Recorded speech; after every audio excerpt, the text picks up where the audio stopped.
Assalamualaikum warahmatullahi wabarakatuh. Perkenalkan, nama saya Erna Nurjayanti. Saya dari jurusan Psikologi Pendidikan dan Bimbingan Universitas Negeri Makassar. Nah, teman-teman, di sini saya akan menjelaskan tentang cara menata emosi. Nah, sebelum saya menjelaskan cara menata emosi, terlebih dahulu saya akan menjelaskan evaluasi pada bimbingan dan konseling. Nah, evaluasi pada bimbingan dan konseling itu ada dua, teman-teman. Yang pertama yaitu evaluasi proses dan evaluasi hasil. Nah, sebelum saya menjelaskan evaluasi proses dan evaluasi hasil, saya akan menjelaskan terlebih dahulu evaluasi bimbingan dan konseling. Nah, evaluasi bimbingan dan konseling sangatlah dibutuhkan untuk membenahi program yang kurang berhasil. Untuk menghasilkan evaluasi bimbingan dan konseling yang tepat, kita harus mengetahui tujuan yang akan dicapai, serta dari mana evaluasi akan dimulai. Evaluasi bimbingan dan konseling merupakan upaya untuk menentukan derajat kualitas pelaksanaan program kegiatan bimbingan dan konseling. Evaluasi kegiatan bimbingan dan konseling mempunyai tujuan secara umum, yaitu evaluasi bimbingan dan konseling adalah untuk mengetahui ketercapaian pelaksanaan layanan bimbingan dan konseling, dan evaluasi bimbingan konseling juga mempunyai tujuan secara khusus.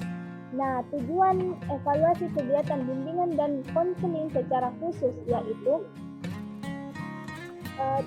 tujuan khusus dari evaluasi bimbingan dan konseling adalah untuk mengetahui ketercapaian program sesuai dengan jabatan atau butir-butir kegiatan program layanan yang telah disusun dalam program bimbingan dan konseling.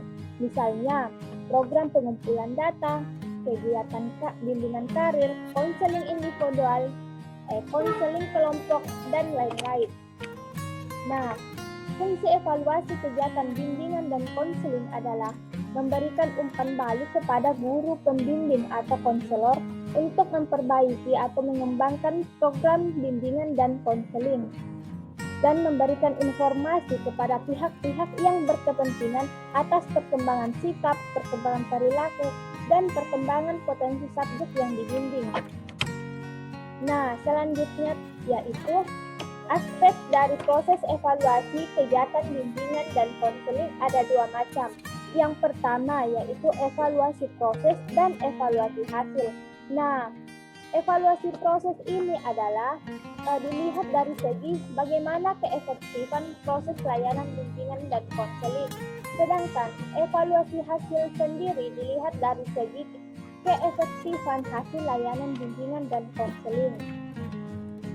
Nah, selanjutnya yaitu evaluasi proses bimbingan dan konseling.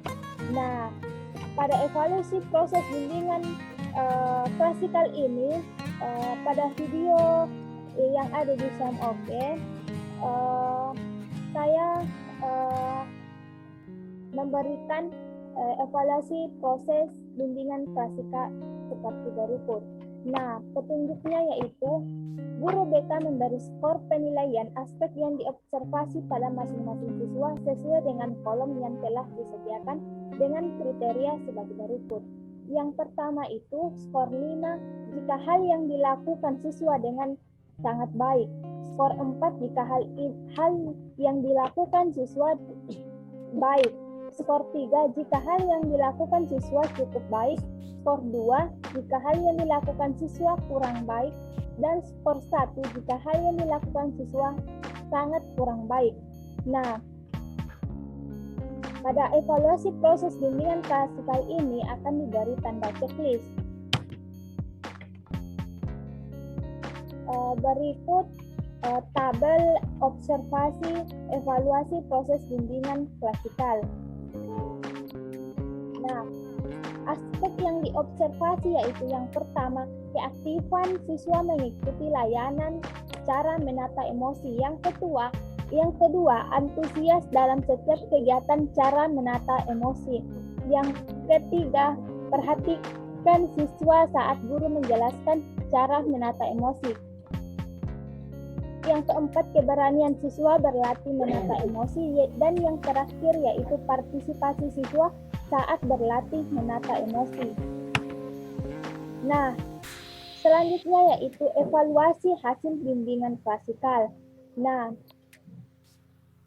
yang berisi tentang pernyataan di bawah ini berisi tentang hasil yang Anda peroleh setelah mengikuti layanan bimbingan klasikal. Bacalah dengan cermat setiap pernyataan tersebut. Berikan jawaban dengan cara memberi tanda checklist pada salah satu jawaban yang paling sesuai. Jawabannya itu ada 5, yaitu SS atau sangat sesuai, KS kurang sesuai, S sesuai, CS cukup sesuai, dan STS sangat tidak sesuai.